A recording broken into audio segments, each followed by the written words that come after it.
Hello there and welcome to the CSS access YouTube channel. मैं हूं अहमद बख्श। आज हम 9 जून 2022 के करंट अफेयर देखेंगे।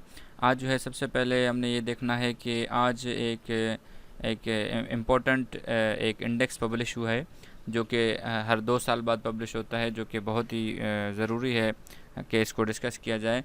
वो है एनवायरमेंटल परफॉर्मेंस इंडेक्स 2022, जिसके अंदर हम ये देखेंगे कि इसमें पाकिस्तान की पोजीशन क्या है, हमारे जो नेबरिंग कंट्रीज़ हैं साउथ एशिया की, उनकी इसमें एनवायरमेंटल परफॉर्मेंस इंडेक्स में पोजीशन क्या है, और ये एनवायरमेंटल इंडेक्स है क्या, ये कब से स्टार्ट हुआ, तो ये सब कुछ देखते हैं। पाकिस्तान जो है वो 176वें नंबर पर पाकिस्तान को रैंक किया गया है एनवायरमेंटल इंडेक्स 2022 में, और डेनमार्क को सबसे पहली पोजीशन हासिल की है, यानी डेनमार्क पहले नंबर पे आया है और पाकिस्तान जो है अनफॉर्चुनेटली वो बॉटम 5 कंट्रीज़ के अंदर उसका नाम है। ये जो इंडेक्स है ये Yale Center for Environmental Law and Columbia University ने मिलकर पब्लिश किया है, और ये हर 2 साल बाद आता है। तो पिछला जो था वो 2022 में आया था। इसमें टोटल 180 कंट्रीज़ हैं, जिसमें जो है पाकिस्तान को जो है वो रैंक किया गया है 176 पे, और उसका टोटल जो स्कोर है पाकिस्तान का वो 24.6 स्कोर है। रीजनल कंपैरिजन के अंदर अफ़गानिस्तान को जो है 81 नंबर पे आया है, श्रीलंका 132 पे, चाइना 160 पे, नेपाल 162 पे, और पाकिस्तान 176, और बांग्लादेश 177, और इंडिया जो है वो 180 पे आया है।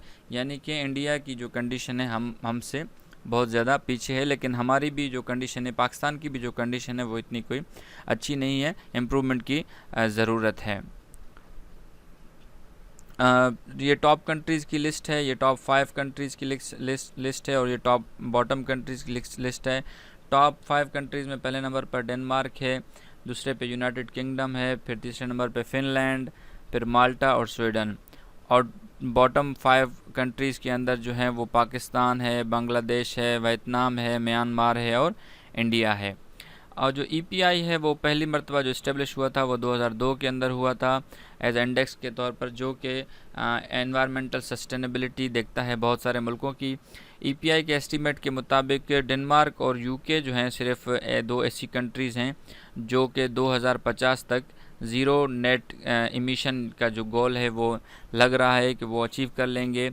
और इसके साथ साथ जो है एक और, यानी उन्होंने EPI ने ये भी प्रोजेक्ट किया है कि चाइना, इंडिया, यूनाइटेड स्टेट्स और रशिया जो हैं वो टोटल 50% जो है वो global green house gas emission करेंगे 2050 तक। तो डेफिनेटली ये बहुत बड़े कंट्रीज़ हैं उसके इंडस्ट्रियलाइजेशन के हवाले से भी और आबादी के भी हवाले से, जिसकी वजह से जो छोटे मुल्क हैं जिनकी इतनी आबादी नहीं है, जहाँ पे इतनी इंडस्ट्रियलाइजेशन नहीं है, वो मुल्क भी इनकी वजह से सफ़र कर रहे हैं।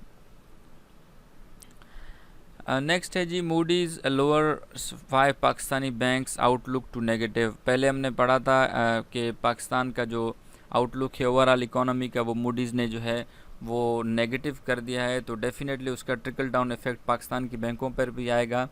तो पाकिस्तान के 5 ऐसे बैंक हैं जिसको मूडीज़ ने जिसका आउटलुक नेगेटिव कर दिया। उसमें एक ABL है, अलाइड बैंक लिमिटेड, HBL है, MCB यानी कि MCB bank limited, national bank of Pakistan और यूनाइटेड बैंक लिमिटेड हैं। इनको मूडीज़ ने इनका जो आउटलुक है वो नेगेटिव कर दिया। इसके काफ़ी टेक्निकल एस्पेक्ट्स होते हैं, अगर आप उसको पढ़ना चाहें तो ये ऊपर वाली हेडिंग आप डाउन में लगाएंगे गूगल में, तो उसकी सारी डिटेल वगैरह, उसकी टेक्निकलिटीज़ भी आपके पास आ जाएंगी।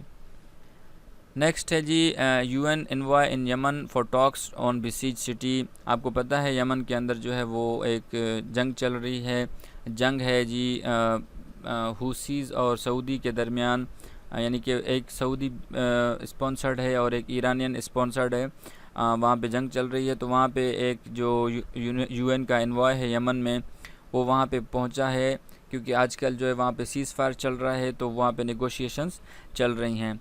ये स्वीडिश डिप्लोमेट हैं जिनका नाम है हैंस ग्रून, स्वीडिश डिप्लोमेट है, इनका नाम है हैंस ग्रूनबर्ग।